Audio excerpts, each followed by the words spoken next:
Vitamīns. Mums būs nepieciešams greipfruts, citrons, apelsīns, ledus, minerālūdens un avens.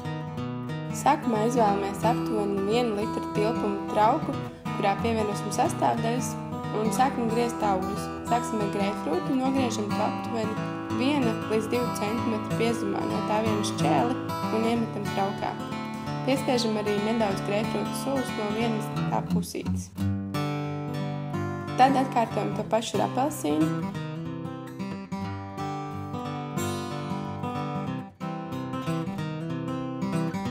Un visbeidzot arī ar citronu.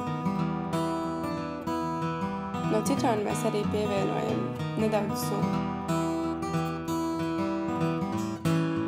Tad traukā pievienojam 2 vidēji lielas saujas ar ledu un pieberam aptuveni 150 gramus svaigas avens.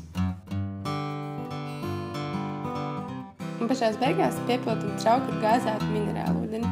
Mēs izvēlamies tieši gāzētu minerālūdeni, jo tas vēl vairāk palīdz izsūkt no augļiem šo intensīvo garšu. Šis dzēriens būs lieliski piemērots gan karstai vasaras dienai, lai palīdzētu mums atveldzēties, gan augstam ziemas vakaram, lai sasildītu mums ar vitamīniem un dažādām uzturvielām. Šo video atbalsta mūsu draugi Receptes LV.